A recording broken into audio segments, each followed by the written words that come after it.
नमस्कार दोस्तों, जय हिंद। स्वागत है आप सभी का एक बार फिर से देहरादून स्टडी पॉइंट पे। और मैं हूं दोस्तों मोहित सिंह रावत। तो यहां पर जो डिस्कस करने वाले हैं प्रीवियस ईयर का पेपर सेट है उत्तराखंड पटवारी, लेखपाल, फॉरेस्ट गार्ड, ग्राम विकास अधिकारी, सभी स्टूडेंट्स के लिए इंपॉर्टेंट है।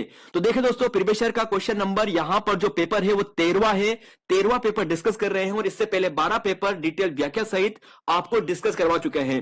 तो आज का पेपर काफी इंपॉर्टेंट है, काफी अच्छे लेवल का पेपर है। और यह जो पेपर है कनिष्ठ सहायक का सेकंड शिफ्ट का पेपर है। तो देखिए दोस्तों, कंप्लीट 100 क्वेश्चन को डिस्कस करते हैं। आप भी पूरे 100 क्वेश्चन अटेम्प्ट कीजिए और उसके बाद वीडियो के कमेंट बॉक्स में बताएगा कि आपके इन 100 क्वेश्चन में से कितने क्वेश्चन 100% एक्यूरेट हुए हैं। तो देखते हैं क्वेश्चन नंबर 1 पे। और पूछा गया है यहां पर कि निम्नलिखित में से शुद्ध शब्द कौन सा है। तो देखिए दोस्तों, काफी अच्छा प्रश्न है और यहां पर अधिशासी कैसा लिखा जाता है ये आपको देखना है। तो सही आंसर की बात करें, ऑप्शन ए यहां पर सही है। अधिशासी ऐसा ही लिखा जाता है, अधिशासी।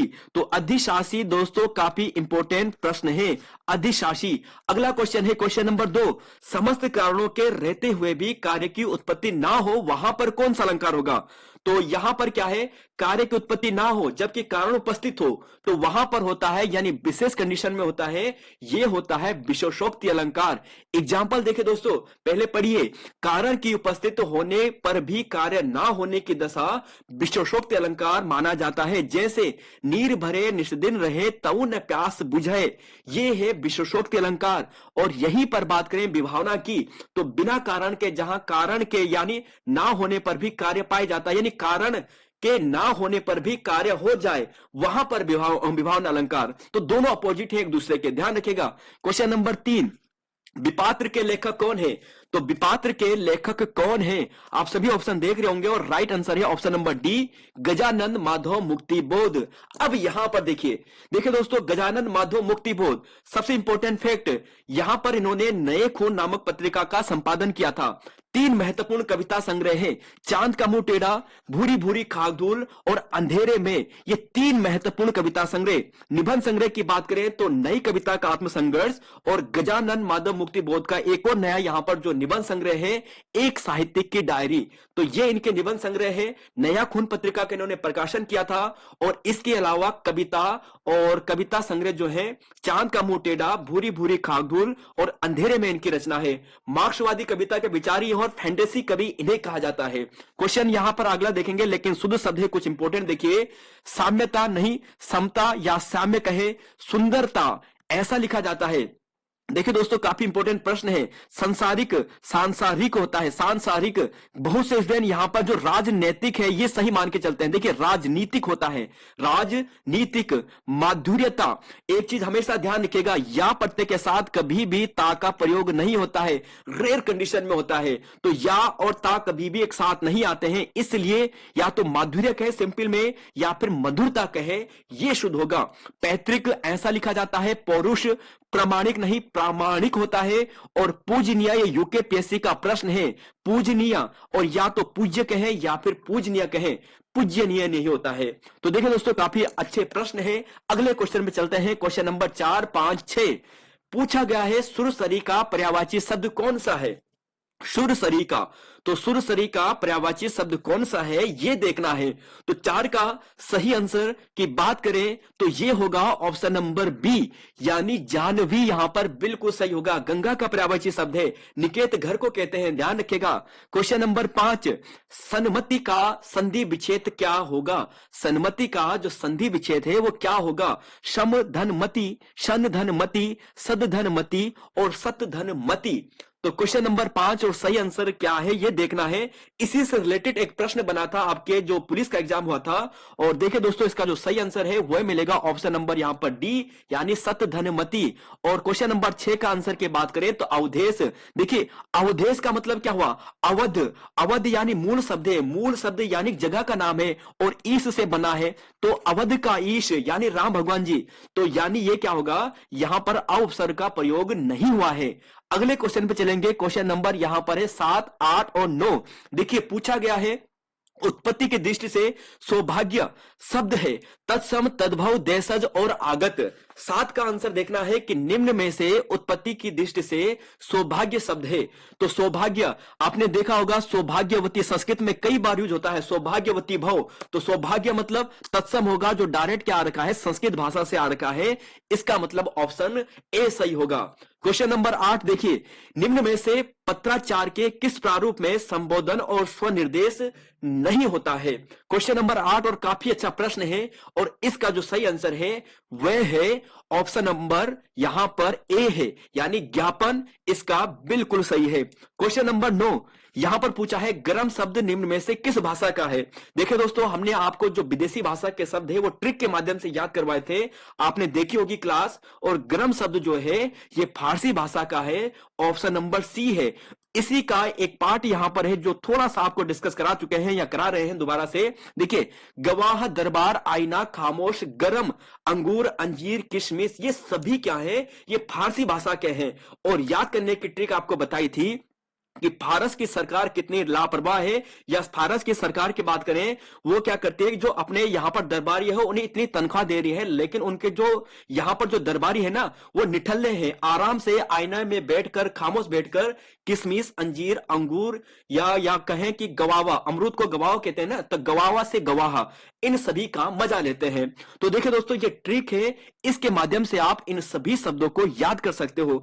आराम से पढ़िएगा, हम अभी जल्दीबाजी में करा रहे हैं क्योंकि हमें कंप्लीट 100 प्रश्न कराने हैं और 1 घंटे के भीतर भीतर करवाना है। क्वेश्चन नंबर 10, स्पर्श संघर्षी व्यंजन कौन सा है। क्वेश्चन नंबर 10, स्पर्श संघर्षी व्यंजन कौन सा है, क, घ, सा और चा।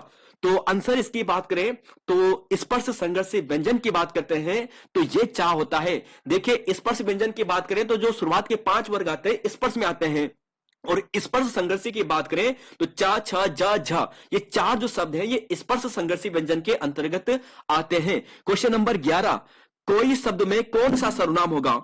कोई शब्द है और इसमें सर्वनाम कौन सा होगा, ये आपको देखना है। देखिए दोस्तों, यूकेपीएससी का ये फेवरेट टॉपिक है, भले ही उत्तराखंड पुलिस में इन्होंने नहीं पूछा था, लेकिन सर्वनाम से यहां से ये बार बार प्रश्न पूछते हैं। तो सर्वनाम की बात करें, कोई शब्द, तो कोई की बात करें तो कुछ पता नहीं है, यानी क्या होगा, अनिश्चयवाचक सर्वनाम यहां पर ये होने वाला है। क्वेश्चन नंबर 12, जो सज्जन होता है उसका सभी लोग आदर करते हैं, किस प्रकार का वाक्य है। तो जो, सो, जैसे, तैसे, ऐसे शब्द जो आते हैं वे आते हैं ऑप्शन नंबर सी, मिश्र वाक्य के अंतर्गत आते हैं। ध्यान रखिएगा दोस्तों, काफी अच्छा प्रश्न है। और याद कीजिएगा कि इनके जो यहां पर जो शब्दावली होती है ना, जैसे बात करें कि संयुक्त शब्द, जो संयुक्त वाक्य है, इसके अलावा मिश्र वाक्य हैं, इनके लिए कौन कौन से शब्द हैं जो प्रयोग किए जाते हैं, तो लिस्ट बनाएगा, याद कीजिएगा, हमने पहले क्लास में आपको डिस्कस करा चुके हैं। क्वेश्चन नंबर 13 पूछा गया है, घर पहुंच गया, इस वाक्य में पहुंच गया निम्नलिखित में से किस क्रिया का उदाहरण है। तो क्वेश्चन को ध्यान से पढ़िएगा कि वह घर पहुंच गया, वह घर पहुंच गया, इस वाक्य में पहुंच और गया। देखिए दोस्तों, पहुंच, पहुंच और गया, 2 क्रियाएं आपको देखने को मिल रही है, तो किस क्रिया का यहां पर प्रयोग हुआ है आपको देखना है। तो आंसर की बात करें तो यहां पर आपको मिलने वाला है ऑप्शन नंबर सी, यानी संयुक्त क्रिया होगी। 2 क्रिया यानी एक से ज्यादा क्रिया होगी, संयुक्त क्रिया के अंतर्गत ये आ जाएगा। अब यहां पर देखिए, शायद आपको साफ ना दिखे इसलिए आपके लिए जूम कर लेता हूं जिससे कि आप देख पाए। संयुक्त क्रिया का मतलब जिन क्रियाओं को या जिन वाक्यों में एक से अधिक क्रियाएं मिलकर किसी कार्य को पूर्ण करती है तो संयुक्त क्रिया के अंतर्गत आ जाएगी। जैसे माताजी बाजार से आ गई, तो 2 क्रियाएं यहां पर आ रही हैं, इसका मतलब यहां पे संयुक्त क्रिया का प्रयोग हुआ है। यहीं पर पूर्णकालिक का मतलब, देखिए पूर्णकालिक का मतलब होता है जब कर्ता के द्वारा एक क्रिया को पूर्ण करने के बाद दूसरी क्रिया संपन्न होती है, तब पहले वाली क्रिया को पूर्णकालिक क्रिया कहते हैं। मोहन खाना खाने के बाद खेलता है। तो देखिए दोस्तों, यहां पर कुछ एग्जांपल है जैसे आप आसानी से पता कर सकते हो।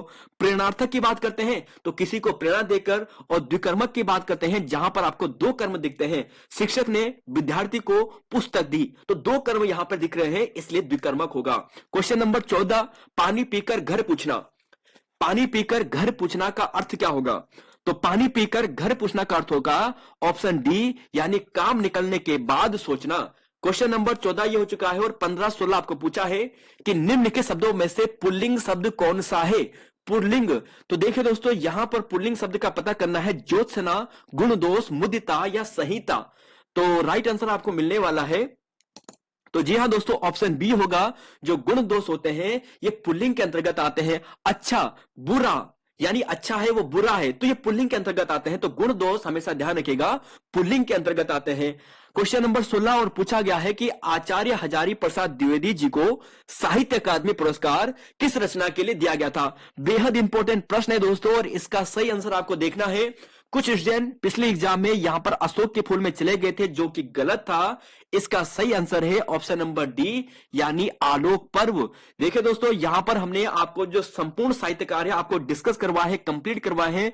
आप लिस्ट में जाके देख सकते हो, या फिर वीडियो के लिस्ट में ही आपको मिल जाएगा 5-6 दिन पहले का, वहां पर देखेगा। जन्म की बात करते हैं हजारी प्रसाद द्विवेदी जी की, 1907 में होता है, और बैजनाथ द्विवेदी इनका मूल नाम था। और 1973 में आलोक पर्व जो कि निबंध था, इसके लिए इन्हें साहित्य अकादमी पुरस्कार दिया जाता है। 1957 में पद्म भूषण अवार्ड दिया जाता है।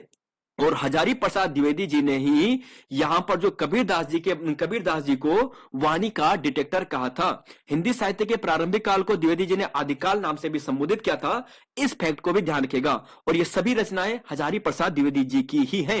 नेक्स्ट क्वेश्चन पे चलेंगे यहां पर, लेकिन उससे पहले पुल्लिंग शब्द की पहचान। देखिए, बहुत सी बातें आपको यहां पर डिस्कस करवा रखी है, लेकिन आपको केवल जो मूल शब्द है ना वो देखना है। ध्यान रखिए, अगर आपको पूछा जाएगा कि रत्नों के नाम हीरा, पन्ना, मूंगा, सोना, चांदी, तो ये क्या आएंगे? ये आएंगे हमेशा पुल्लिंग के अंतर्गत। क्या आएंगे? पुल्लिंग के अंतर्गत। पर्वतों के नाम हमेशा पुल्लिंग के अंतर्गत आएगा। कंफ्यूज हुए थे ना, हाल ही में पूछा गया है उसमें पुलिस के एग्जाम में। पेड़ों के नाम पुल्लिंग में आते हैं। यहां पर आप एग्जांपल देखिए, नीम भी वहां पर ऑप्शन में था, शीशम भी वहां पर ऑप्शन में था। तो देखिए, नीम, आम, पीपल, वट इत्यादि पुल्लिंग के अंतर्गत आते हैं। और इसके अलावा यहां पर देखिए दोस्तों, जो काफी इंपॉर्टेंट है, धातुओं के नाम हमेशा पुल्लिंग के अंतर्गत। सोना, चांदी, सोना यहां पर हो गया। देखिए यहां पर देखिए, सोना, पीतल, तांबा, लोहा, ये क्या है? धातु है, और पुल्लिंग के अंतर्गत यहां पर ये प्रयोग किए जाते हैं।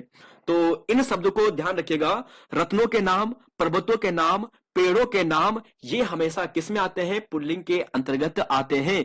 और शरीर के जो अंग होते हैं, शरीर के अंग, नेत्र, कान, नाक, हाथ, सिर, दांत, मस्तक, ये सभी भी किसके अंतर्गत? पुल्लिंग के अंतर्गत आते हैं। और कुछ महत्वपूर्ण और आपके लिए रखे हैं, इन्हें याद कीजिएगा दोस्तों। देखिए, बारों के नाम पुल्लिंग के अंतर्गत। सोमवार, वीरवार, मंगलवार, बुधवार, किसके अंतर्गत? पुल्लिंग के अंतर्गत। अनाजों के नाम पुल्लिंग के अंतर्गत। इसके अलावा यहीं पर बात करें ग्रहों के नाम, कुछ को छोड़कर, कुछ यहां पर जैसे बुध हो गया, मंगल, बृहस्पति, शनि, सूर्य, चांद, ये सभी क्या है? पुल्लिंग अंतर्गत आते हैं। और महीनों के नाम पुल्लिंग के अंतर्गत। और द्रव्य पदार्थ की बात करें, जैसे घी, पानी, घी थोड़ा कंफ्यूज कर सकता है, तो घी, पानी, दूध, तेल, यह भी पुल्लिंग के अंतर्गत है। इन्हें ध्यान रखिएगा। और कहीं पर भी त्व प्रत्यय दिखे और वट प्रत्यय दिखे तो समझ जाएगा यह भी पुल्लिंग है। तो देखिए दोस्तों, एक बार इनका नोट कीजिए कि पुल्लिंग के अंतर्गत कौन कौन से आते हैं, आपको याद भी हो जाएगा। नोट कीजिएगा। क्वेश्चन नंबर यहां पर चलेंगे अगले पे, 18, 19, 20। अभिजात शब्द का अर्थ क्या है? अभिजात का मतलब होता है ऑप्शन नंबर ए, यानी पूज्य। क्वेश्चन नंबर 18 का right answer option number A. Question number 19, यौगिक संज्ञा किसे कहते हैं? यौगिक संज्ञा किसे कहते हैं? देखिए दोस्तों, पुलिस का एग्जाम आपका हो गया है, पटवारी का एग्जाम आपका है, फॉरेस्ट गार्ड का एग्जाम है, ग्राम विकास अधिकारी का आपका एग्जाम है, तो उसके लिए तैयारी कीजिए, अच्छे ढंग से तैयारी कीजिए। यौगिक संज्ञा कहते हैं जिन संज्ञाओं के भिन्न भिन्न शब्द सार्थक हो। तो राइट आंसर भी दोस्तों यही होगा। यौगिक संज्ञा की बात करें तो जिन संज्ञाओं के भिन्न भिन्न शब्द सार्थक हो उन्हें यौगिक संज्ञा कहते हैं। और प्रश्न का सही यहां पर वर्ण विच्छेद आपको देखना है, तो क्या होने वाला है? प्रश्न। तो पढ़िए, प्रश्न। तो प्र आपको यहां पर पहले दिख गया है कि प, और फिर यहां पर रा आएगा, तो पर। देखिए पर, तो अपने आप दोस्तों यहां पर जो आपका आएगा ऑप्शन नंबर सी आएगा, प्रश्न। तो रा पहले आ रहा है, यानी ऑप्शन सी यहां पर सही होगा, ध्यान रखिएगा। नेक्स्ट क्वेश्चन में चलेंगे, यहां पर है 21 और 22। पूछा गया है कि प्रोजेक्ट शिक्षा आरंभ करने वाला भारत का राज्य उत्तराखंड में कौन सा कर्म है? अब देखिए कुछ रैंक है यहां पर। उत्तराखंड प्रोजेक्ट शिक्षा प्रारंभ करने वाला भारत का कौन सा कर्म का राज्य है? तो राइट आंसर की बात करें तो यह है ऑप्शन नंबर जी हां दोस्तों, ऑप्शन नंबर डी है, क्योंकि पहला है। और परसों की करंट अफेयर की क्लास में आपको कुछ फैक्ट करवाए थे, एक बार जल्दी जल्दी से रिवाइज करवाता हूं। नंबर 1 फैक्ट, राज्य ऊर्जा व जलवायु सूचकांक रिपोर्ट में उत्तराखंड का स्थान 5वां है। दूसरा फैक्ट, जून 2022 में जो खाद्य सूचकांक प्रकाशित हुआ था, उत्तराखंड की रैंक 7वीं है। तीसरा फैक्ट, फूड ग्रेन एटीएम योजना शुरू करने के क्रम में उत्तराखंड का स्थान तीसरा है। पहले उड़ीसा और हरियाणा है, पहला दूसरा उड़ीसा हरियाणा, तीसरा उत्तराखंड का है। चौथा देखिए, सतत विकास लक्ष्य 2021-22 में जो टॉप रैंक हमारे जिले ने हासिल की है वो नैनीताल ने की है, और सबसे लास्ट में जो आया है वो उधम सिंह नगर आया है। तो इस फैक्ट को याद करके चलिएगा। क्वेश्चन नंबर 22 और पूछा गया है कि दी गई आकृति में त्रिभुजों और चतुर्भुजों की जो संख्या है उसका पता कीजिए। अब देखिए दोस्तों, सबसे पहले यहां पर देखिए त्रिभुज या फिगर कुछ भी आ सकता है, केवल आपको कॉन्सेप्ट समझना है और उसके बाद सोल्व करना है। सबसे पहले देखिए, अगर आपको पूछा जाए स्क्वायर फाइंड करने के लिए, अगर आपको पूछा जाए वर्ग फाइंड करने के लिए, तो जैसे कि यहां पर देखिए ये है वर्ग। एक एग्जांपल सिंपल सा, यहां पर क्या है, ये आपके सामने वर्ग है, और इसी को दोस्तों अगर हम यहां पर आयत के रूप में करते हैं तो कैसे सोल्व होगा, यहां से कॉन्सेप्ट समझिए और फिर यहां पर सोल्व करिए। तो सबसे पहले वर्ग की बात करते हैं। देखिए, वर्ग पता करने के लिए आप सबसे पहले इसका नंबर दीजिए 1 2, 1 2 यहां पर भी दीजिए। ये हम आयत पता कर रहे हैं, क्या पता कर रहे हैं, आयत। आयत कहें या फिर चतुर्भुज कहें, या फिर हम इसे दोस्तों किसी भी एंगल से कहें, या फिर आपके लिए कुछ और भी आ सकता है। तो ध्यान रखिएगा, वर्ग में अगर पूछा जाए तो 1 2, तो यहां पर इससे जो सोल्व करते हैं वो होता है 2 × 2 = 4, और फिर 1 का यहां पर +1, यानी टोटल 5। कैसे सोल्व हुआ, देखिए इसकी मल्टीप्लाई इसके साथ और प्लस इसे 1 को ऐड कर देना है, तो 2 + 2 यानी 2 दूना 4 + 1, यानी ये टोटल कितने हो गए, 5 हो गए हैं।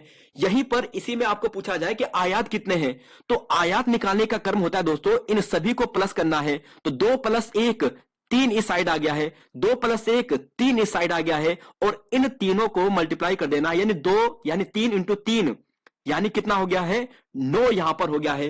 तो आयत यहां पर 9 हो गए हैं, वर्ग यहां पर कितने हो गए हैं, वर्ग यहां पर 5 हो गए हैं। अब पूछा है चतुर्भुज। अब चतुर्भुज का मतलब जिसकी 4 भुजाएं होंगी, चतुर्भुज का मतलब वर्ग भी हो सकता है, आयत भी हो सकता है, लेकिन चतुर्भुज का जो ज्यादा सही अर्थ होगा वो आयत होगा, यानी कैसा भी हो सकता है। तो 4 भुजाएं होनी चाहिए, 4 भुजाएं आयत में होती है और वर्ग में भी होती है, लेकिन वर्ग में क्या होता है कि सभी समान होती है। तो देखिए दोस्तों, अब यहां पे चतुर्भुज पता करते हैं। तो सबसे पहले तो ये देखिए, ये वाला जो फिगर आपको दिखाई दे रहा है, तो ये वाला जो आपको फिगर दिखाई दे रहा है ना, ये वाला, अब बताइए जरा कि इसमें कितने चतुर्भुज हैं, 1 2 3 4, 1 2, यानी फिर इसी को क्रम में देखिए 2 1 3। तो देखिए दोस्तों, यहां पर चतुर्भुज बोला है, तो हम चतुर्भुज का मतलब यहां पर हम आयत फाइंड करेंगे। अगर आपको चतुर्भुज बोला जाए या आयत बोला जाए तो इस क्रम में आपको पता करना है, 2 और 1 3, 2 और 1 3, यानी 3 × 3 बराबर कितना हो गया, यहां पर 9 ये हो गया है। तो 9 तो यहां पर आ गया है, ठीक है। अगला देखिए 10वां आपको ये दिखाई दे रहा है, एक चतुर्भुज आपको ये दिखाई दे रहा है, 10 ये हो गया है, और 11वां आपको यहां पर एक चतुर्भुज ये भी दिखाई दे रहा है। तो टोटल यहां पर 11 चतुर्भुज हो चुके हैं। इसका मतलब तो यहां पर ऑप्शन में तो कोई भी नहीं है, इसका मतलब ये प्रश्न डिलीट होगा, और आपको दोस्तों चतुर्भुज आयत पता करने का क्रम आपको मिल गया है। क्वेश्चन नंबर 22 ये हो गया है। अगले क्वेश्चन पे चलेंगे, लेकिन थोड़ा सा अगर आपको त्रिभुज की बात करें तो त्रिभुज कैसे पता करते हैं, त्रिभुज का कर्म दोस्तों आसान होता है, खैर हम उसे अगले पार्ट में करेंगे, ज्यादा समय लग जाएगा। नेक्स्ट क्वेश्चन पे चलेंगे। फिलहाल यहां पे देखिए, इनमें से कोई भी नहीं आंसर था। रामायण लोक परंपरा संबंधित है, रामायण लोक परंपरा संबंधित है, बताइएगा क्वेश्चन नंबर 23 का। तो रामायण की बात करें तो सलूर डुंगरा यहां पर बिल्कुल सही है, जोशीमठ के सामने है, और काफी अच्छा यह प्रश्न है। क्वेश्चन नंबर 24 पूछा गया है कि पूर्वोत्तर के विकास पर समग्र ध्यान देने के लिए भारत सरकार ने पूर्वोत्तर परिषद की स्थापना कब की थी, क्वेश्चन नंबर 24। और अच्छा प्रश्न है दोस्तों, इसका जो सही आंसर है ये है ऑप्शन नंबर ए, यानी 1971 दोस्तों, ये बिल्कुल सही है। यहां पर देखिए, शायद आपको क्लियर ना दिखे, आपको समझना है। देखिए दोस्तों, कंफ्यूज करने के लिए कुछ भी आ सकता है एग्जाम में, आपको केवल अपनी तैयारी करनी है और इस मैप को अंडरस्टैंड करना है। यहां पर ये मैप देखिए और फिर यहां पर अंडरस्टैंड कीजिए। देखिए, अगर आपको पूछा जाए कि उत्तरी क्षेत्रीय परिषद, इसके अंतर्गत कौन कौन से जनपद हैं या कौन कौन से राज्य हैं, तो यहां पर देखिए मैप में देखिए उत्तरी के अंतर्गत ये आ जाएंगे, जैसे राजस्थान आ गया है, पंजाब, हरियाणा और इसके अलावा जम्मू कश्मीर, है ना। तो ये सभी क्या आ चुके हैं, ये किसके अंतर्गत है, ये है उत्तरी क्षेत्रीय परिषद के अंतर्गत। मध्य की बात करते हैं तो हमारा जो उत्तराखंड आपको दिखाई दे रहा है ना, ये मध्य के अंतर्गत है। तो ऐसे ही पश्चिम भी आप पता कर सकते हो, दक्षिण भी आपको ध्यान रहेगा, पूरब भी आपको ध्यान रहेगा, और पूर्वोत्तर की बात करें तो ये सभी पूर्वी राज्य और सिक्किम इसके अंतर्गत है।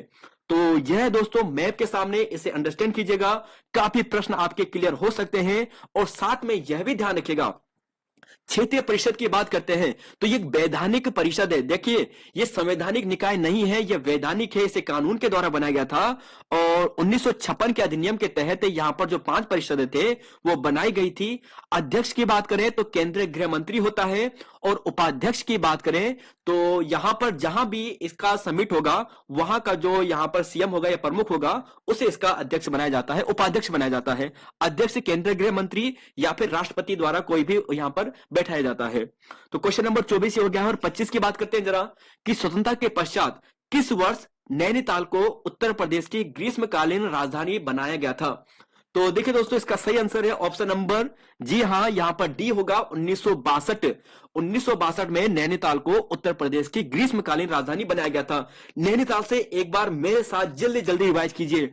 नैनीताल हाई कोर्ट 1897 में इसका यहां पर निर्माण शुरू होता है, 1900 में कंप्लीट होता है। मैकडोनाल्ड ने इसका निर्माण करवाया था, डिजाइन स्टीवंस ने दिया था। 20वां हाई कोर्ट है, प्रथम मुख्य न्यायाधीश अशोक अभ्यंकर देसाई जी, और 12वें जो मुख्य न्यायाधीश है वो विपिन सांघी जी है। तो 12वें मुख्य न्यायाधीश विपिन सांघी है। कर्म ध्यान रखिएगा। क्वेश्चन नंबर 26, 27 और 28 पूछा गया है। भारतीय संविधान के, देखिए, भारतीय संविधान के अनुच्छेद 51 में अंतर्राष्ट्रीय शांति और सुरक्षा के बढ़ावा के लिए कहा गया है, ये अनुच्छेद किससे संबंधित है। तो अनुच्छेद 51, देखिए अनुच्छेद 51 की बात करते हैं तो ये आता है हमारा जो राज्य नीति निर्देशक है, ऑप्शन बी यहां पर सही होगा। और यहीं पर 51A कह देते हैं तो मौलिक कर्तव्य के अंतर्गत आता है, जो यूएसएसआर यानी रसिया से लिया गया है। ध्यान रखिएगा, काफी अच्छा प्रश्न है। और सतोपंथ हिमनद का उद्गम होता है भागीरथी महानदी अलकनंदा। तो जी हाँ, ऑप्शन सी यहां पे सही होगा, अलकनंदा यहां पर सही है। अदीस अबाबा, भाई साहब ये इतना डीप वाला प्रश्न था कि किसी ने भी ये सही नहीं किया होगा और शायद किसी का ही तुक्का यहां पे सही गया होगा। अदीस अबाबा की बात करते हैं तो 1878 इसका राइट आंसर है, ऑप्शन नंबर यहां पर सी यहां पर सही होने वाला है।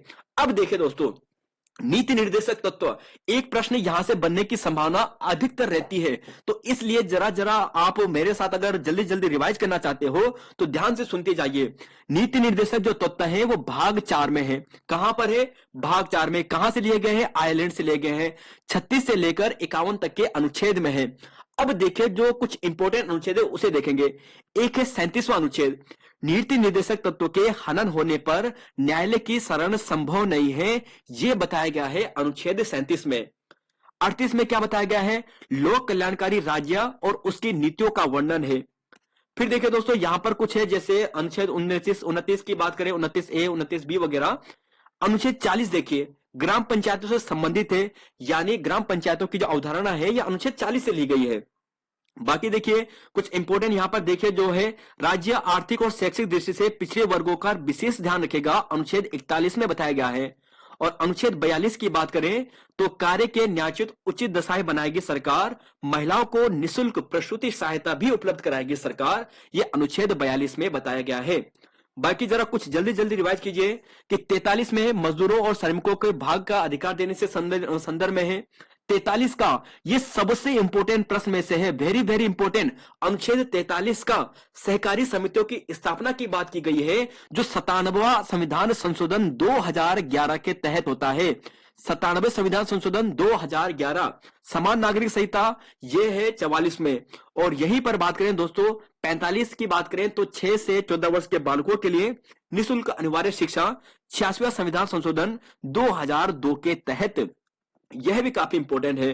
पर्यावरण सुरक्षा 48 का में है, कार्यपालिका से न्यायपालिका का पृथक्करण ये 50 में है, और 51 आपको पूछा गया था कि अंतरराष्ट्रीय मामले में शांतिपूर्ण बातें वगैरह करना, ये क्या है, 51 में है। मौलिक कर्तव्य यहां पर आपको मिलने वाला है 4A में, भाग 4A में। अगले क्वेश्चन में चलेंगे। क्वेश्चन नंबर यहां पर है 29 और 30। देखिए, उत्तराखंड के किस राजवंश की एक भी मुद्रा प्राप्त नहीं हुई है? परमार, कुनिंद, चंद या फिर उपयुक्त में से कोई नहीं। क्वेश्चन नंबर 29 और सही आंसर की बात करें तो यह होने वाला है, जी हां, ऑप्शन नंबर सी होगा, यानी चंद यहां पर सही होगा। और 30 की बात करते हैं तो देखिए दोस्तों, अगर आपको डाइस पूछा जाए ना तो सिंपल होता है, सबसे सरल होता है। आपको क्या करना है कि इसे क्लॉकवाइज घुमाना है।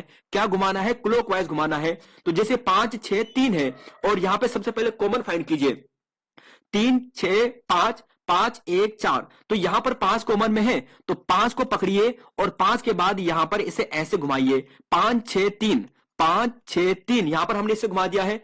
फिर इसी को घुमाइए 5 1 4, 5 1 और 4।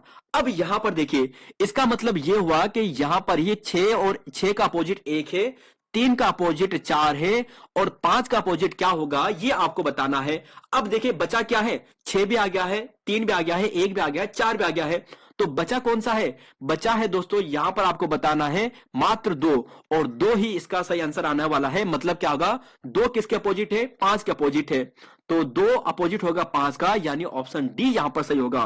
तो right answer option number D, clockwise घुमाना है और उनके विपरीत आपको पता चल जाएंगे, और ऊपर नीचे क्या होते हैं? विपरीत ही होते हैं। यहां से आप आंसर पता कर सकते हो। क्वेश्चन नंबर यहां पर 31 32 33। क्वेश्चन पूछा है, हरिद्वार से बद्रीनाथ तक तथा केदारनाथ जाने वाले सड़कों का निर्माण करवाया था, तो किसने निर्माण करवाया था? किस कमिश्नर ने निर्माण करवाया था? तो देखिए, इसके सही आंसर की बात करते हैं तो यह होता है दोस्तों ऑप्शन नंबर, जी हां, यहां पर है ट्रेल, ऑप्शन ए यहां पर सही है। देखिए दोस्तों, हमने आपको अजय रावत की कंप्लीट बुक करवा रखी है। इतिहास आपका कंप्लीट पोर्शन है, इसलिए इतिहास का पाठ हम आपके लिए आजकल नहीं लाते हैं। यहां पर देखिए, 1816 में ट्रेल की बात करते हैं, तो ट्रेल का जन्म होता है 1795 में। इतना याद करने की जरूरत नहीं है, केवल ये ध्यान रखेगा कि असिस्टेंट कमिश्नर ये बनता है 1815 में, और कमिश्नर बनता है 1816 में। कहीं पर 17 भी बताया गया है, लेकिन ध्यान रखिएगा थोड़ा बहुत। केवल ये फैक्ट रखिए कि 1816 में संपूर्ण उत्तराखंड में डाक व्यवस्था की शुरुआत करवाई थी। 1816 में अल्मोड़ा जेल की इसने स्थापना करवाई थी, और 1819 में 9 पटवारी पदों का इसने सृजन करवाया था। पौड़ी जेल की स्थापना 1821 में, 1822 में कुली बेगार हेतु खच्चर सेना। ध्यान रखिएगा दोस्तों, कहीं पर कुछ रिवीजन कहते हैं कि 1823 में था, इसका कहीं पर रेफरेंस नहीं मिला है, लेकिन फिर भी ध्यान रखिएगा, अगर 1822 ऑप्शन में ना आए तो उस स्थिति में 1823 ध्यान रखिएगा। बाकी वैसे 1822 इसका सही होने वाला है। और डबल लोक व्यवस्था 1824 में, 33 में अल्मोड़ा नेटिव डॉक्टर की व्यवस्था। तीर्थ यात्रा मार्ग पर विशेष रुचि दिखाई थी, न वकील न दलील का काल इसे कहा जाता था। और 80 साल का जो बंदोबस्त है 1823 में, यह बेहद इंपॉर्टेंट है। क्वेश्चन नंबर 32 है, कौन सा संगठन वर्ल्ड इकोनॉमिक आउटलुक, तो वर्ल्ड इकोनॉमिक आउटलुक इसे कौन प्रकाशित करता है, कौन जारी करता है? तो देखिए दोस्तों, ये करता है ऑप्शन ए, यानी IMF, जो यहां पर है IMF, ये इसका करता है, यानी ऑप्शन नंबर ए सही होगा। वर्ल्ड इकोनॉमिक फोरम या वर्ल्ड इकोनॉमिक जो आउटलुक, वर्ल्ड इकोनॉमिक आउटलुक है, ये अंतरराष्ट्रीय मुद्रा कोष करता है। अब देखिए यहां पर कि उत्तराखंड की जनपद में सर्वाधिक राष्ट्रीय उद्यान है, तो राष्ट्रीय उद्यान सर्वाधिक आपको बात की जाए राष्ट्रीय उद्यान और अभ्यारण्य की, तो देखिए दोस्तों, यहां पर इसका आंसर आएगा ऑप्शन नंबर सी, यानी चमोली, यहां पर ये सही है। क्वेश्चन नंबर 34 35, कौन सा इंटरनेट खोज इंजन नहीं है? तो सर्च इंजन कौन सा नहीं है? गूगल, याहू, MSN या फिर विंडो? तो जी हां, विंडो यहां पर होगा, ऑप्शन डी होगा। शोका समुदाय को किस एक अन्य नाम से जाना जाता है? क्वेश्चन नंबर 35, शोका, तो शोकिया को जाना जाता है ओटिया नाम से। ऑप्शन यहां पर होगा ए, यहां पर सही होगा। देखिए दोस्तों, यहां पर कुछ इंपॉर्टेंट बातें यहां पर देखिए, यहां पर देखिए कि उपजातियां की बात करते हैं। भोटिया जनजातियां के विभिन्न उपजातियां हैं, निम्न जिलों में पाई जाती हैं: चमोली, उत्तरकाशी, पिथौरागढ़। चमोली में मारछा तोलसा इन्हें कहा जाता है, उत्तरकाशी में जाड़ भोटिया इन्हें कहते हैं, और पिथौरागढ़ की बात करें तो जोहारी शोका इन्हें कहते हैं, या इनकी उपजाति है। तो यहां पर यह हो गया है। बाकी यहां पर कुछ उत्सव है, जैसे बात करें भोटिया जनजाति में कंडाली उत्सव होता है, जो प्रत्येक 12 साल में मनाया जाता है। लोकगीत बाजू तिमली तुबेरा और वाद्य यंत्र हुड़का काफी प्रसिद्ध है। नेक्स्ट क्वेश्चन पे चलेंगे। क्वेश्चन नंबर यहां पर है 36, 37, 38। राजा राम मोहन राय की मृत्यु के पश्चात ब्रह्म समाज का नेतृत्व किसने किया था? इसका आंसर देखना है। तो राइट आंसर की बात करें तो क्या आपको मिलने वाला है क्वेश्चन नंबर 36 का, जरा देखिएगा। देखिए दोस्तों, यह प्रश्न थोड़ा विवादित था, लेकिन आयोग की फाइनल आंसर की के अनुसार आपको आंसर बता रहे हैं। इसका राइट आंसर है option number B, Devendra Nath Tagore. Devendra Nath Tagore. अब यहां पर देखिए, राजा राम मोहन राय, इनके द्वारा यहां पर सबसे पहले ब्रह्म समाज की स्थापना की जाती है। तो देखिए सबसे पहले कि 1815 में आत्म सभा की स्थापना करते हैं राजा राम मोहन राय। 1821 में कलकत्ता यूनिटेरियम एसोसिएशन की स्थापना करते हैं और 1828 में, जो काफी इंपॉर्टेंट है, ये ब्रह्म समाज की स्थापना करते हैं। तो ब्रह्म समाज की स्थापना 1828 में करते हैं। फिर देखिए कि 1866 में क्या होता है कि यहां पर होता है दो पार्ट में जो ब्रह्म समाज है वो बट जाता है। 1866 में केशव चंद्र सेन के द्वारा आदि ब्रह्म समाज की स्थापना की जाती है और देवेंद्र नाथ टैगोर जी के द्वारा, देवेंद्र नाथ टैगोर जी के द्वारा साधारण ब्रह्म समाज, साधारण ब्रह्म समाज, साधारण ब्रह्म समाज, इसकी स्थापना की जाती है और ये 1866 में ही होता है। तो बस दोस्तों, ये फैक्ट काफी इंपॉर्टेंट है। क्वेश्चन नंबर 37 पे चलते हैं और पूछा गया है, गढ़वाल के राजा अजयपाल ने अपने राज्य की राजधानी देवलगढ़ से श्रीनगर। तो सबसे पहले तो यह प्रश्न डिलीट हुआ है, क्योंकि दोस्तों इसमें थोड़ा विवाद होता है। कहीं पर 1815 है, सॉरी यहां पर कहीं पर 1515 है, तो कहीं पर 1517 है और कहीं पर तो 1400 के आसपास भी मिलता है। तो आयोग ने इस प्रश्न को डिलीट किया है। क्वेश्चन नंबर 38 पे चलते हैं। निम्न विकल्पों में से कौन एक अन्य भिन्न है? तो भिन्न की बात करें तो देखिए दोस्तों, यहां पर अगर आप देखोगे तो 5-5 से सब कट रहे हैं, तो ये ऑप्शन सी होगा। 9, 27 यहां पर राइट आंसर है। क्वेश्चन नंबर यहां पर चलेंगे, ये है 39, 40 और 41 है। कुमाऊं का अंतिम गोरखा सूबा कौन था? 40, 39, 40, 41 कुमाऊं का अंतिम गोरखा सूबा। तो देखिए, वैसे तो प्रश्न सरल था, लेकिन बहुत से स्टूडेंट इस समय नहीं जानते थे जब ये पेपर आया था। तो बमसा चौतरिया इसका सही आंसर था। और यहीं पर ध्यान रखिए, प्रथम की पूछा जाए तो जोगमल शाह कौन है? जोगमल शाह प्रथम सूबा है और 1791-92 में होते हैं और प्रथम भू बंदोबस्त भी यही करवाता है। क्वेश्चन नंबर 40, राज्यपाल किस अनुच्छेद के द्वारा अध्यादेश जारी करता है? तो अध्यादेश जो जारी होता है, तो देखिए इसका आंसर आपको मिलेगा 40 का, ये मिलेगा ऑप्शन डी, यानी अनुच्छेद 213।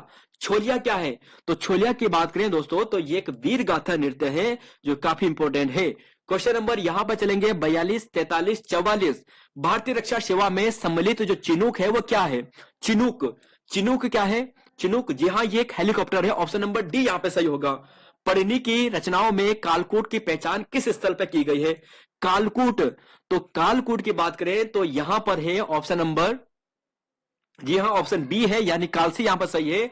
1860 में यहां पर जो विलियम फॉरेस्ट है उसके द्वारा यहां पर जो कालसी का शिलालेख है वो पढ़ा गया था, है ना। ध्यान रखिएगा, ब्राह्मी लिपि प्राकृत भाषा में है और 257 बीसी, 257 बीसी ये पुराना है, 257 बीसी का है। 1860 में ये पढ़ा गया था और फोस्टर के द्वारा ये पढ़ा गया था। क्वेश्चन नंबर 44 कि वन नीति 1952 के अनुसार भूभाग का कितना प्रतिशत वनों के अंतर्गत होना चाहिए?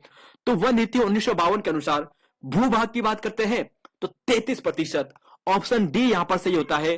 और 1988 के भू यहां पर कानून बना था, यानी प्रतिशतता के भू नियम के अनुसार जो पर्वतीय क्षेत्र में तो 60% होना आवश्यक है। पर्वतीय क्षेत्र में 60% वन होना आवश्यक है। 45, 46 देखिए, मछली उत्पादन में भारत का कौन सा स्थान है? मछली उत्पादन में भारत का स्थान, और देवीधुरा से महापाषाण कालीन जो मानव समाधियों की खोज की थी वो हैनवुड ने की थी 1856 के आसपास। और ये ध्यान रखिए दोस्तों, देखिए इसका जो सही आंसर आपको मिलने वाला है, तो 45 की बात करें तो यह दूसरा स्थान है और देवीधुरा की बात करें तो हैनवुड है। शिव प्रसाद डबराल जी की बात करते हैं तो मलारी से जो समाधान की खोज की थी 1956 में, यह काफी इंपॉर्टेंट है, यह कई बार एग्जाम में आ चुका है। अगले क्वेश्चन में चलेंगे, यहां पर है 47 और पूछा गया है कि चित्र के अनुसार कौन से अच्छे वक्ताओं को दर्शाती है जो ना तो परास्नातक है और ना डॉक्टर है?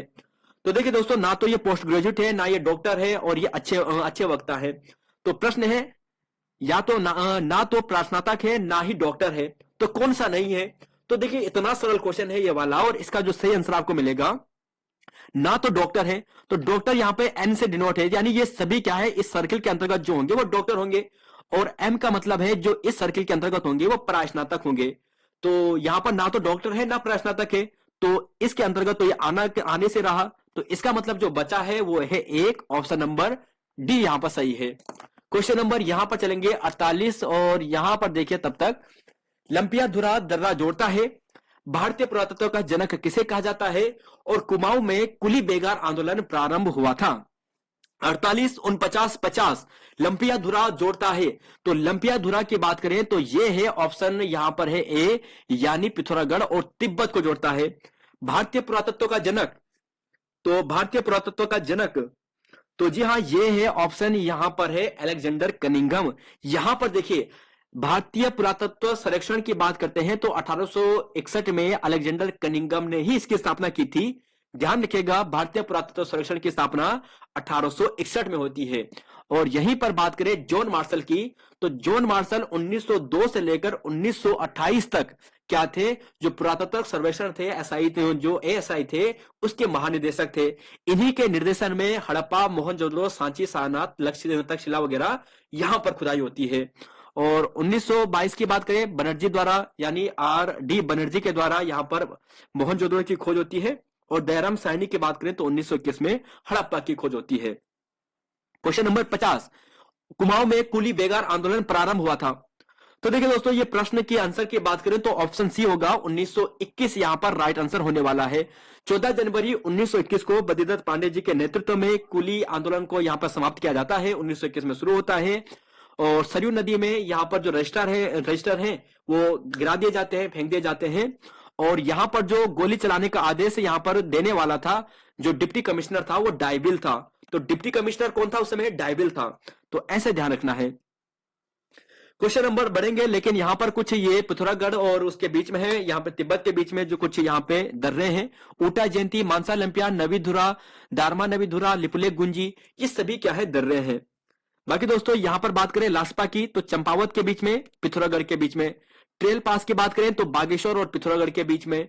बारहोती, मारचौक, लातूधुरा और टोपीधुंगा चमोली और पिथौरागढ़ के बीच में है। तो स्क्रीनशॉट ले लीजिएगा, ये हमने आपको परीक्षा वाणी की क्लास में रिवाइज करवाया था।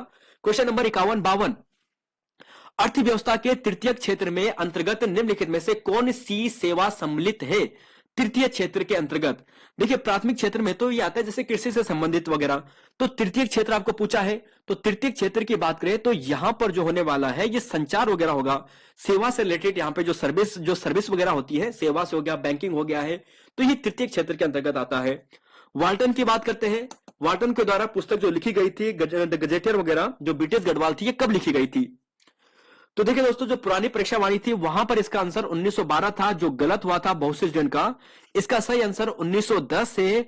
अब यहां पर देखिए परीक्षा वाणी के कुछ इंपोर्टेंट बुक है और नया यहां पर है, देखिए पढ़ लीजिए, वैसे आपने देखे होंगे क्यों रिवाइज करना है। मेमार्स ऑफ देहरादून की बात करें तो 1874 में आरजी विलियम्स ने। हिमालय डिस्ट्रिक्ट गजेटियर एटकिंसन महोदय 1882 से लेकर 86 तक 14 खंडों में प्रकाशित होता है। कुल कितने खंड है, 14 खंड है एटकिंसन के द्वारा। होली हिमालय 1905 में ई सरमन ओकले के द्वारा। अब देखिए गढ़वाल गजेटियर की बात करते हैं, गढ़वाल देहरादून गजेटियर 1911 है एच जी वाल्टन के द्वारा। तो एच जी वाल्टन की बात करें तो 1911 में ये क्या है, गढ़वाल या देहरादून गजेटियर कह सकते हैं। देहरादून का गजेटियर अगर हिंदी में पूछा जाए तो 2006 में हिंदी अनुवाद हुआ था, प्रकाश थपलियाल जी ने करवाया था। British Garhwal gazetteer 1910 H G Walton ने। Almora gazetteer 1928 H G Walton ने। और हिमालयन ट्रेवल्स की बात करें तो 1920 में जोध सिंह नेगी, ये काफी इंपॉर्टेंट है दोस्तों, 1920 जोध सिंह नेगी हिमालय ट्रेवल्स। हिमालय फकलोर की बात करते हैं तारादत्त गेरोला और ओकले के द्वारा 1935 में। हिमालय की यात्रा 1948 में काका साहेब कालेकर। हिमालय परिचय राहुल संकृत्यायन और हिमालय परिचय राहुल संकृत्यायन दोनों हैं। तो देखिए दोस्तों यहां पर कुछ महत्वपूर्ण जो पुस्तकें हैं जो परीक्षा वाणी के रेफरेंस रखी है, काफी इंपोर्टेंट है। अगर इनका स्थापना वर्ष पूछा जाए तो वैसे तो स्थापना वर्ष यूकेपीएससी नहीं पूछेगा, लेकिन फिर भी एक नजर देके जाएगा। क्वेश्चन नंबर यहां पर है 53, 54 और पूछा गया है कि संविधान सभा के सदस्य का चुनाव किस आधार पर किया गया था। तो संविधान सभा का सदस्य का चुनाव जो किया गया था वो किया गया था ऑप्शन बी, यानी प्रांतीय विधानसभाओं से अनुपातिक प्रतिनिधित्व और एकल संक्रमण वोट प्रणाली के द्वारा प्रांतीय विधानसभाओं के अनुपात में कराया गया था। ध्यान रखिएगा ऑप्शन बी सही है। हिंदू तीर्थ स्थल जागेश्वर के मुख्य देवता कौन है? तो जागेश्वर धाम यानी भगवान शिव जी का है। ऑप्शन ए यहां पर सही होने वाला है। क्वेश्चन नंबर 55-56, अंतरराष्ट्रीय क्रिकेट मैच में हैट्रिक लेने वाले पहले भारतीय गेंदबाज, अंतरराष्ट्रीय क्रिकेट में मैच में हैट्रिक लेने वाले पहले भारतीय गेंदबाज। तो राइट आंसर की बात करें तो यह है ऑप्शन नंबर ए यानी दीपक चहर। और किसके द्वारा स्वाधीन प्रजा का साप्ताहिक पत्रिका का आरंभ किया गया था? तो यह किया गया था, जी हां, ऑप्शन नंबर बी यानी मोहन जोशी, विक्टर मोहन जोशी जी के द्वारा यह किया गया था। अब देखिए दोस्तों, यहां पर कुछ पत्रिकाएं हैं। स्वाधीन प्रजा 1930 से लेकर 33 तक मोहन जोशी जी के द्वारा अल्मोड़ा से प्रकाशित होता था, जो साप्ताहिक था। डिस्ट्रिक्ट गजट समाचार 1922 में होता था। और इसके अलावा देखिए दोस्तों, जो काफी इंपोर्टेंट है, ये देखिए संदेश रसक, संदेश 1938 से कृपाराम मिश्र और हरिराम मिश्र, कृपाराम मिश्र, हरिराम मिश्र, संदेश रसक। जागृत जनता, तो जागृत जनता कहां की है? हल्द्वानी की है। तो जागृत जनता हल्द्वानी की है 1939 में पीतांबर पांडे जी के द्वारा। पताका 1939 शोभन सिंह जीना के द्वारा। युगवाणी 1947 में, देखिए युगवाणी का प्रकाशन होता है 15 अगस्त 1947 को, जब हमारा भारत आजाद हुआ था। और ये पाक्षिक समाचार पत्र था। भगवत प्रसाद पांथरी, गोपेश्वर कोटनाला इसके प्रमुख संपादक थे। पुरुषार्थ की बात करें 1918 में दुगटा बिजनौर से, और यहीं पर बात करें गिरजा दत्त नेथानी इसके संपादक थे। और इन्होंने ही कहा था, एक फायर के 3 शिकार, कुली मुर्गी, अल्मोड़ा अखबार। कर्मभूमि लैंसडाउन से 1939 में भैरवदास जोशी और भक्त दर्शन जी के द्वारा। तो देखिए दोस्तों, यहां पर कुछ समाचार पत्र है, इनका स्क्रीनशॉट लीजिएगा, एक बार रिवाइज कीजिएगा, आपने पढ़े होंगे, अपने दिमाग को रिकॉल कीजिएगा और फिर याद कीजिएगा। क्वेश्चन नंबर 57, 58, 59, दक्षिण की घोषणा यानी सार्क की बात की गई है। सार्क, सार्क की स्थापना कब होती है? तो सार्क का यहां पर पहला सम्मेलन आपको देखना है। तो देखिए, जब इसकी स्थापना होती है ना, तभी इसका यहां पर पहला सम्मेलन होता है, यानी 1985। यह सही है। अब देखिए दोस्तों, यहां पर कुछ यहां पर संगठन है, उनकी स्थापना वर्ष है, और मालूम है बहुत सारे एक साथ आपको दे दिए हैं तो कंफ्यूज हो जाओगे, लेकिन जरा जो इंपॉर्टेंट है उन्हें ध्यान रखिएगा। नाटो की बात करें, आजकल काफी चर्चा में है। 1949 में 30 सदस्य यहां पर है, और ब्रुसेल्स इसकी राजधानी है, ब्रुसेल्स इसका हेडक्वार्टर है, ब्रुसेल्स बेल्जियम में। यूरोपियन यूनियन 1993 में, ब्रुसेल्स बेल्जियम 27 यहां पर मेंबर आपको मिलने वाले हैं। अंतरराष्ट्रीय मुद्रा कोष 1945, यहां पर आप देखोगे विश्व बैंक की 1945, यानी 1944 में ब्रेटन वुड्स सम्मेलन के आधार पर इनकी स्थापना हो जाती है 44 में, लेकिन मुख्यतः कार्य 1945 से करते हैं। यूएनडीपी 1965 में न्यूयॉर्क में हेडक्वार्टर है। यूएनएसएफ की बात करते हैं तो 1946 में न्यूयॉर्क में। तो देखिए दोस्तों, ये पूरी लिस्ट है। वीडियो को एक बार पॉज कीजिएगा और फिर एक बार इन सभी को रिवाइज कीजिएगा। नेक्स्ट क्वेश्चन में चलेंगे हम। क्वेश्चन नंबर यहां पे 58 है और पूछा गया है कि मलेरिया वैक्सीन की खोज किसने करने वाले रोनाल्ड रोज का जन्म कहां पर हुआ था? तो इनका जन्म होता है ऑप्शन डी यानी अल्मोड़ा में। और एक पुरुष ने पश्चिम की ओर चलना आरंभ किया, दाईं ओर मुड़ा, फिर दाईं ओर मुड़ा, फिर अंत में बाईं ओर मुड़ा। अब वह किस दिशा से जा रहा है? Question number 59। तो आंसर देखिएगा, इसका सही आंसर क्या होने वाला है। तो देखिए दोस्तों, इसका जो सही आंसर है वह है ऑप्शन नंबर डी यानी पश्चिम दिशा, यानी ऑप्शन ए यानी उत्तर दिशा होगा। सोल्व कीजिएगा, बहुत सरल प्रश्न होते हैं ये, कि एक पुरुष ने पश्चिम की ओर चलना प्रारंभ किया, पश्चिम की ओर चलना प्रारंभ किया मतलब ये दिशा। फिर देखिए, ये चलना प्रारंभ करता है और दाईं ओर मुड़ता है, दाईं ओर मुड़ गया मतलब यहां पर दाईं ओर मुड़ गया है, और दाईं ओर मुड़ा, फिर वहां पर देखिए, फिर दाईं ओर मुड़ा, पश्चिम की ओर चलना प्रारंभ किया, वो दाईं ओर मुड़ा, फिर दाईं ओर मुड़ा, यानी फिर इस दिशा में मुड़ा, और फिर अंत में बाईं ओर मुड़ा, फिर अंत में बाईं ओर मुड़ा। तो देखिए दोस्तों, यहां पर है सिंपल है, इसका मतलब इसकी दिशा कौन सी है? ऊपर की ओर है, यानी ये उत्तर दिशा होगा। क्वेश्चन नंबर यहां पर है 60, 61, 62। पलायन रिपोर्ट 2011 के 11-12 के अनुसार राज्य के किस जिले में पलायन दर सर्वाधिक है? तो पलायन सर्वाधिक हमारे पौड़ी गढ़वाल में है, ऑप्शन ए यहां पर सही होगा। और साथ में यह भी ध्यान रखिएगा कि अगस्त 2017 में ग्रामीण विकास और पलायन आयोग का गठन होता है। भारतीय सिविल सेवा एक्ट पारित कब होता है? तो देखिए, इसकी स्थापना होती है, जी हाँ, ऑप्शन सी यानी 1861 में होती है। और 1861 में अभी आपने देखा था जो एएसआई था, यानी भारतीय पुरातत्व सर्वेक्षण जो यहाँ पे विभाग था, इसकी स्थापना होती है कनिंघम के द्वारा। यह भी सही है। पर्वतीय शीतोष्ण वन, तो पर्वतीय शीतोष्णी की बात करते हैं तो ये कहां पर है? ये क्वेश्चन दोस्तों परीक्षा वाणी में भी करा चुके हैं, कई बार हम आपको करवा चुके हैं, और इसका सही आंसर है ऑप्शन बी, यानी 1800 से लेकर 2700 मीटर के बीच में मिलता है। क्वेश्चन नंबर 63, 64, 65, आंसर देखिए जरा इसका, 63, 64, 65 क्या यहां पर सोल्व होने वाला है? तो इनका कर्म कैसा है? देखिए यहां पर 2 और 8, यानी 2 का यहां पर क्यूब कर रखा है, तो यहां पर हो गया 8 है। अब यहां पर देखिए 3 है, 3 का 7, यानी 3 का क्यूब किया है, तो ये हो गया 3 3 9 3 27, यानी ये हो गया है। और यहीं पर बात करें 4 का क्यूब होगा, 4 चौको 16 चौको 64, यानी ऑप्शन नंबर यहां पर होगा डी, यानी ये होगा। तो क्यूब कर रखा है इनके आगे, जो इनके सामने के हैं। क्वेश्चन नंबर यहां पे श्रीनगर के पास देवलगढ़ के किस राजा के सामने कुल देवी राजराजेश्वरी मंदिर का यहां पे स्थापना की थी? तो ये की थी अजय पाल ने, ऑप्शन सी यहां पर सही होगा। देवलगढ़ यहां पे मिलेगा, और कुल देवी राजराजेश्वरी देवी मंदिर के निर्माण है इन्होंने करवाया था, यानी अजय पाल ने करवाया था। और गोरख पंत सन्यासी के यहां पर क्या थे, यहीं पर इनकी गुफा भी मिलने वाली है। क्वेश्चन नंबर यहां पे 65 है कि किस नहर को दामोदर नदी से निकाला गया है? तो देखिए दोस्तों यहां पर इसके आंसर की बात करें तो दामोदर नदी से जो निकाला गया है वो है ऑप्शन बी, यानी एडन नहर, ऑप्शन बी यहां पर सही होगा। क्वेश्चन नंबर 66, 67 और 68, उत्तराखंड के प्रथम स्वतंत्रता संग्राम में कालू मेहरा ने 1857 ईस्वी में कौन सा गुप्त संगठन बनाया था? 66 का आंसर, और इसकी व्याख्या से एक प्रश्न बनने की संभावना काफी है। तो देखिए पहले इसका आंसर देखिए, और इसका सही आंसर है ऑप्शन सी, यानी क्रांतिवीर 1857 में बनाया था, कालू मेहरा ने बनाया था। अब यहां पर देखिए गढ़वाल हितकारिणी सभा, गढ़वाली हितकारिणी सभा की बात करते हैं, गढ़वाल यूनियन की बात करते हैं, तो 1901 में स्थापना होती है, तारादत्त गेरोला जी के द्वारा देहरादून में स्थापना होती है। गौ रक्षिणी सभा 1907 में इसकी स्थापना होती है, कोटद्वार में स्थापना होती है, और धनी राम मिश्र जी के द्वारा इसकी स्थापना होती है। गौ रक्षिणी 1907 में। गढ़वाल भातृमंडल, तो गढ़वाल भातृमंडल यह भी 1907 में। लखनऊ में इसकी स्थापना होती है, मथुरा प्रसाद नेथानी जी के द्वारा होती है, और यह प्रश्न शायद पुलिस के एग्जाम में पूछा गया था। कहां पर स्थापना? लखनऊ में स्थापना, गढ़वाल भातृमंडल का 1907 में स्थापना, मथुरा प्रसाद नेथानी जी के द्वारा। बाकी गढ़वा सभा 1914 में, दुगड्डा में यहां पर होता है, अध्यक्ष इसके नारायण सिंह होते हैं। स्टोवल प्रेस की स्थापना 1915 में दुगड्डा से होती है, इन्हीं के माध्यम से। सरोला सभा 1904 तारादत्त गेरोला के द्वारा। क्षत्रिय सभा 1919 जोर सिंह नेगी व प्रताप सिंह नेगी के द्वारा। और गढ़वाल क्षत्रिय छात्रवृत्ति ट्रस्ट की बात करते हैं तो 1919 में।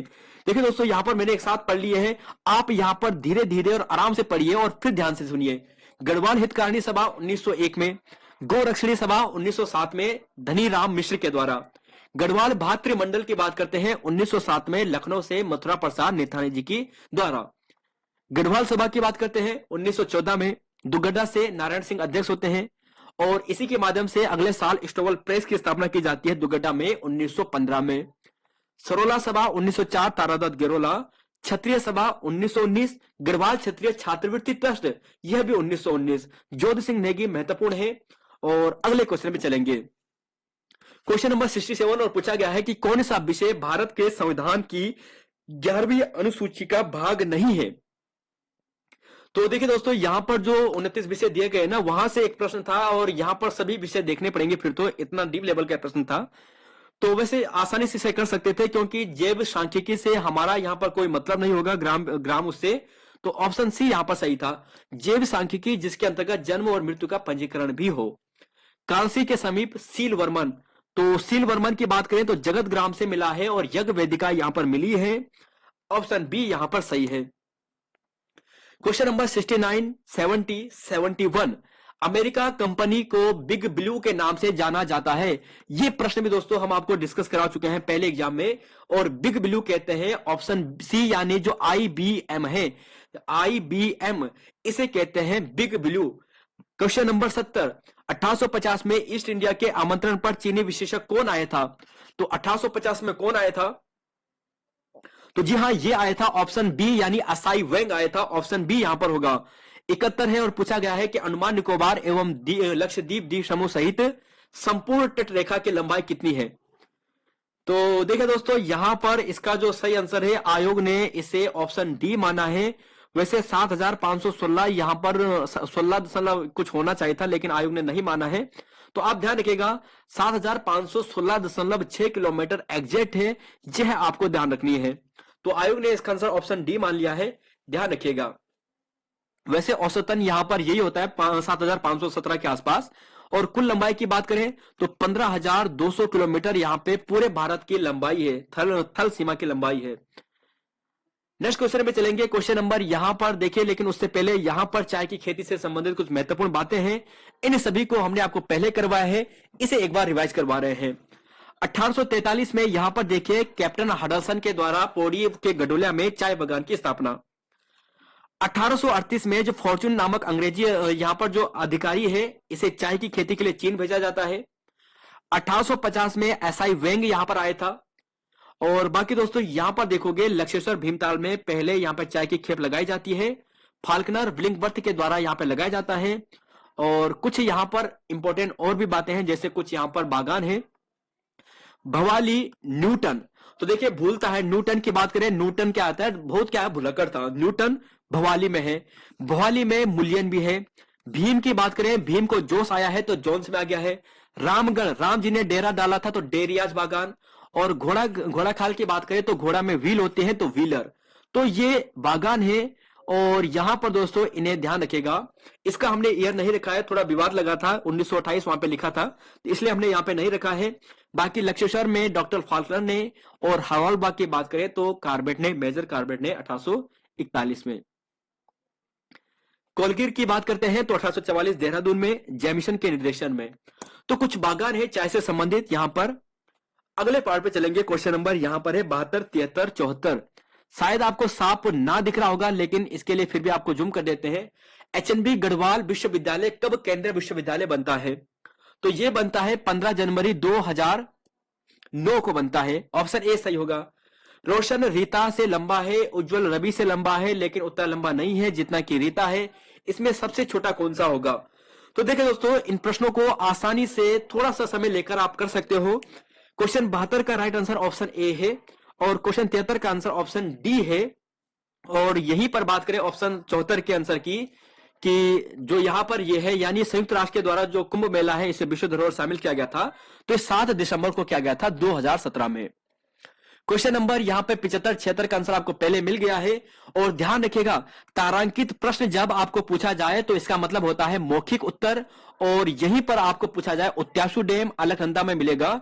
और उत्यासू डैम की बात करें तो पौड़ी और जो रुद्रप्रयाग है उसके बॉर्डर में आपको मिलेगा। नेक्स्ट क्वेश्चन पे, और यहां पर देखिए 77, 78 है। और यहां पर देखिए पूछा गया है कि कौन सा चित्र प्रश्न चिन्हों के स्थान पर आएंगे। तो देखिए दोस्तों, यहां पर ये कर्म है, और इसके बाद आपको ये देखना है कौन सा यहां पर आएगा। ये वाला आप देख रहे होंगे, आपके लिए थोड़ा सा जूम कर लेता हूं अगर साफ नहीं दिखाई दे रहा होगा। तो यहां पर दोस्तों ये कर्म है, और यहां पर आप देख रहे होंगे जैसे पहले डंडा है, फिर ये एल उल्टा एल आ गया, फिर यहां पर ये यू टाइप का उल्टा टाइप का, और फिर यहां पर ये वाला है। अब यहां पर देखिए कि ये वाला यहां पर इसका अपोजिट में आ गया है, तो ये वाला इसके बाद ये अपोजिट में आएगा। और आई की बात करें तो लास्ट में ये अपोजिट में आएगा। तो देखिए दोस्तों, यहां पर पहला का अपोजिट यहां पर ये होगा, और ऑप्शन नंबर बी यहां पर सही होगा। मिरर टाइप का यहां पर उल्टा आपको देखने को मिलेगा, ऑप्शन बी यहां पर सही है। टिहरी राज्य प्रजामंडल की स्थापना कब होती है? तो टिहरी राज्य प्रजामंडल की होती है 1939 में। कब? 23 जनवरी 1939 को होती है, देहरादून में होती है। 79 है कि राष्ट्रीय बाढ़ आयोग का गठन, राष्ट्रीय बाढ़ आयोग का गठन कब होता है?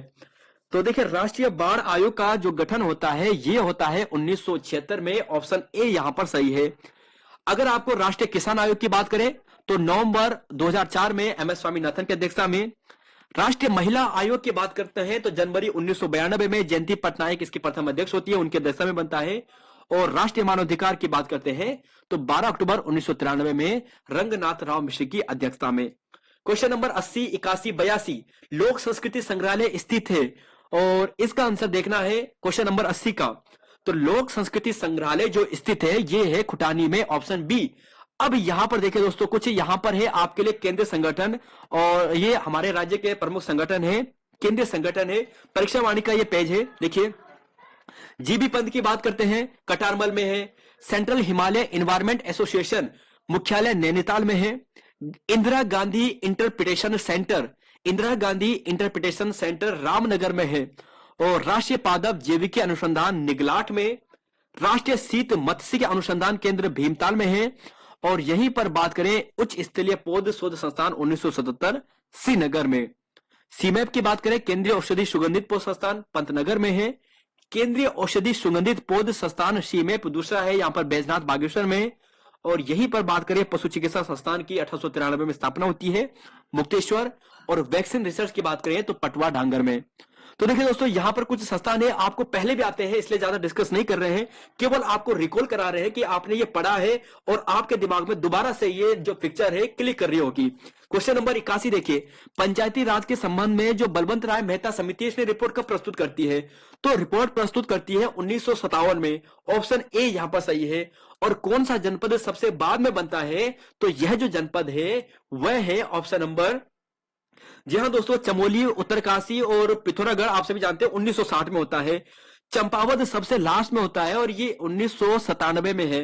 उधम सिंह नगर पहले हो जाता है, चंपावत बाद में होता है। ऑप्शन बी यहां पर सही होगा। सभी आपको ऑलरेडी करा रखे क्लासेस में। क्वेश्चन नंबर 83, 84, 85 दी गई श्रेणी में प्रश्नवाचक चिन्ह का स्थान कौन सा आएगा? 2, 10, 30, 68 और फिर नेक्स्ट। और यहीं पर है पाली बोध साहित्य का उत्तराखंड कहलाता है। तो 84 के आंसर की बात करते हैं, तब तक इसे सोल्व कीजिए। 84 के आंसर की बात करें तो हेमंत यहां पे सही होगा। और सरकारी बजट की बात करते हैं तो सरकार की आय व्यय का विवरण, सरकार की आर्थिक नीति का दस्तावेज और सरकार के नए कार्यक्रमों का विवरण। तो ऑप्शन डी यहां पर सही होगा, उपरोक्त सभी।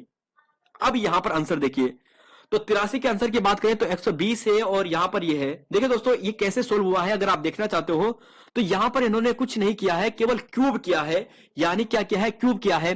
जैसे अगर आप यहां पे देखो, सबसे पहले 1 का क्यूब प्लस 1, 1 का क्यूब प्लस 1 यानी 2, 2 का क्यूब प्लस 2, 2 दूना 4 दूना 8 प्लस 2 यानी 10।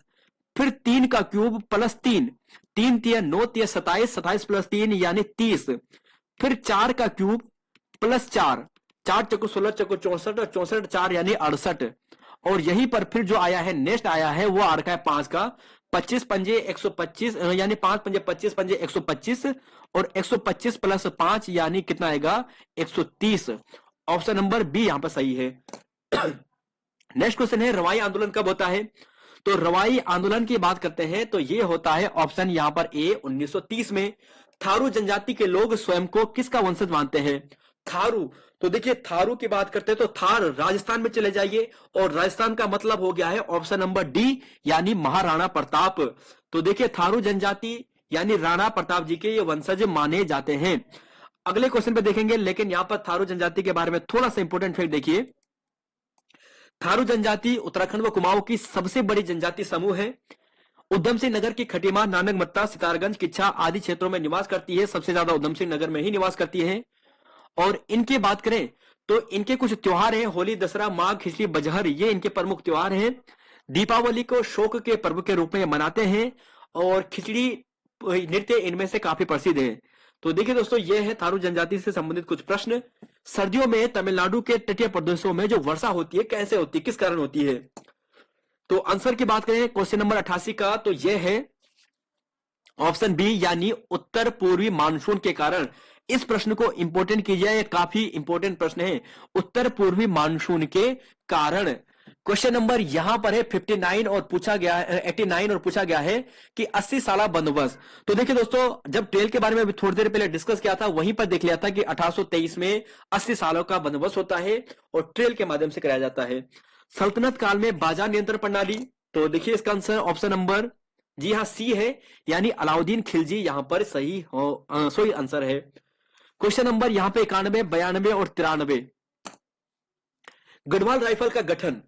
तो गढ़वाल राइफल का गठन कब होता है? तो गढ़वाल राइफल का गठन की बात करते हैं तो ये कब होता है? तो जी हाँ दोस्तों ये 5 मई 1987 को होता है और 1887 को होता है यानी ऑप्शन सी होता है। और बाकी दोस्तों काफी इंपोर्टेंट है, नवंबर में हेडक्वार्टर 87 में कहा जाता है कालो का डांडा में आ जाता है और 1890 में कालो का डांडा का नाम चेंज होकर लैंसडाउन पड़ता है। 92 का दोस्तों इसका सही आंसर की बात करें तो ये है ऑप्शन नंबर यहां पर डी से सोल्व कीजिएगा। और 93 की बात करें तो पिथौरागढ़ मालपा की बात करते हैं तो ये है बी यानी अगस्त 1998। नेक्स्ट क्वेश्चन पे चलेंगे। यहां पर है 94 95। अदृश्य बेरोजगारी का संबंध किस क्षेत्र में पाई जाती है? अदृश्य बेरोजगारी, तो इसे पर्सन बेरोजगारी या अदृश्य बेरोजगारी कहते हैं और यह पाई जाती है कृषि क्षेत्र में। कृषि क्षेत्र दोस्तों ऑप्शन डी यहां पर सही है। उत्तराखंड में किस स्तर में चूने के पत्थर पाए जाते हैं? तो 95 का सही आंसर है। देखिए दोस्तों, ये काफी टफ लेवल का प्रश्न है और इसका सही आंसर है ऑप्शन नंबर बी यानी क्रोल यहां पर सही है। Question number 96 97। मौर्य प्रशासन में किस अधिकारी के पास मुद्रा नीति का नियंत्रण करने का कार्यभार होता था? तो मौर्य प्रशासन में किस अधिकारी के पास? तो देखिए दोस्तों, यहां पर यूके पीएससी शायद इतने डीप लेवल का प्रश्न ना पूछे। अगर ग्राम विकास अधिकारी का जो नेक्स्ट एग्जाम होगा उसके लिए आपको मौर्य प्रशासन को डिटेल से बताएंगे। लेकिन यहां पर देखिए इसका आंसर ऑप्शन सी है। और ब्यासी की बात करें, जल विद्युत परियोजना पिंडर नदी पर यह नहीं है दोस्तों। ब्यासी आपको कहां पे मिलेगी? यमुना नदी पे मिलेगी। लखवा डैम भी वहीं पर है यानी देहरादून में। क्वेश्चन पे चलेंगे अगले पे और यहां पर देखिए, यहां पर है 98 99 और 100। ग्राफिक फाइल के एक्सटेंशन का यूज होता है। ग्राफिक फाइल में कौन सा एक्सटेंशन यूज होता है? तो यह होता है ऑप्शन नंबर सी यानी GIF और यहीं पर बात करें कि इन द गर्व ऑफ नंदा जो राजात पुस्तक है, यह किसने लिखी है? तो यह किसने लिखी है? तो जी हाँ दोस्तों, ऑप्शन डी यहां पे सही है, चंद्र सिंह नेगी यहां पे सही है। और ग्रीन गुड्स डीड्स की बात करते हैं तो यह क्या है? यह है ऑप्शन नंबर सी यानी पर्यावरण के प्रति जागरूकता लाने का अभियान, ऑप्शन सी यहां पर है। देखिए दोस्तों, यहां पर कुछ इंपॉर्टेंट पुस्तकें हैं। सभी पुस्तकें लगभग यहां पर 15-20 के आसपास होंगी। परीक्षावाणी में जो पुस्तकें लिखी हैं वो आपके सामने रखी हैं, आपने पढ़ी हैं, आपको केवल रिवाइज करवा रहा हूं। तो देखिए, गढ़वाल एंसेंट 1917 में पातीराम जी के द्वारा। उत्तराखंड के प्रमुख स्वतंत्रता सेनानी धर्मपाल सिंह जी के द्वारा। गढ़वाल की दिवंगत विभूतियां भक्त दर्शन। मध्य हिमालय का पुरातत्व यशवंत सिंह कठोज के द्वारा। गढ़वाल पेंटिंग्स यहां पर बैरिस्टर मुकुंदन लाल। तो गढ़वाल पेंटिंग्स बैरिस्टर मुकुंदन लाल। और बाकी दोस्तों यहां पर देखिए कि man eating leopard Rudraprayag Jim Corbett के द्वारा। आरो का मूल स्थान मध्य हिमालय, ये भजन सिंह का है। काफी इंपॉर्टेंट पुस्तक है।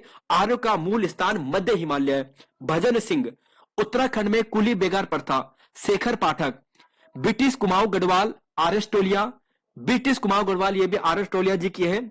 नैन सिंह रावत जी की बात करते हैं तो नैन सिंह रावत और जौहर का इतिहास RS टोलिया जी ने लिखी है। तो RS टोलिया जी की पुस्तकें आप देख रहे होंगे, ब्रिटिश कुमाऊं गढ़वाल, नैन सिंह रावत और जौहर का इतिहास। और यहीं पर बात करें, देखिए दोस्तों यहां पर देखिए founders of modern administration in Uttarakhand. तो यह भी पुस्तक लिखी है RS टोलिया जी ने। Founders of modern administration in Uttarakhand, RS टोलिया। पटवारी घराट और चाय, RS टोलिया। तो RS टोलिया जी की बात करें, इन्होंने बहुत सारी पुस्तकें लिखी है। सारी पुस्तकें देखिए, पटवारी घराट और चाय, RS Tolia. Founders of modern administration in Uttarakhand, तो यह है RS टोलिया। ये वाली पुस्तक मेरे पास भी अभी। तो काफी अच्छी पुस्तक है दोस्तों, काफी अच्छी पुस्तक है। यहाँ पर पूरे यहाँ पर जो एडमिनिस्ट्रेशन है, यानी जो यहाँ पर बात करें जैसे ट्रेल से लेकर जो हेनरी रैमजे तक है, कंप्लीट डिस्कस किया है वहां पर उन्होंने। इसके अलावा बात करें यहाँ पर मध्य हिमालय की भोटिया जनजाति शेर सिंह पांगती है। उत्तराखंड की विभूतियां, उत्तराखंड में पत्रकारिता का इतिहास शक्ति प्रसाद सकलानी है। मध्य हिमालय की कला यशवंत कठोज। कुमाऊनी की भाषा वैज्ञानिक अध्ययन, कुमाऊनी का वैज्ञानिक भाषा अध्ययन गंगादत्त उप्रेती। और हिल डायलेक्ट्स की बात करें कुमाऊं डिवीजन का, यह भी गंगादत्त उप्रेती। तो देखिए दोस्तों, बहुत सारी इंपॉर्टेंट पुस्तकें हैं, यहां पर पूछी जा सकती है। आपने पहले पढ़ी होगी, केवल आपको रिवाइज करवा रहे हैं। कुमाऊं की चित्रकला या कुमाऊं पेंटिंग नाम से है यशोधर मटपाल। सेंट्रल हिमालय यानी यह है MS Rawat, central Himalaya MS Rawat. और यहां पर बात करें डिस्कवरी राजा जी की बात करें तो यह लिखी है अंजलि राव और पांडे जी ने। डिस्कवरी राजा जी, अंजलि और यहां पर पांडे। और बॉय फ्रॉम लंबाडा की बात करें तो NS थापा जी ने।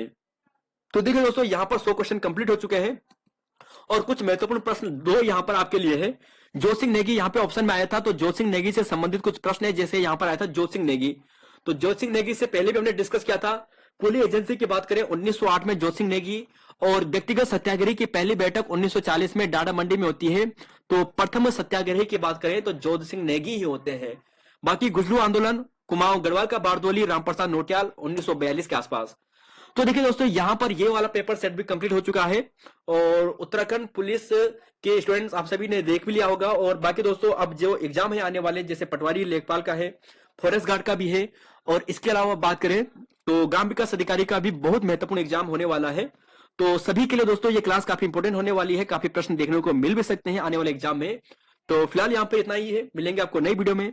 जय हिंद, जय उत्तराखंड और जय देवभूमि। तो धन्यवाद दोस्तों, मिलेंगे नई वीडियो में।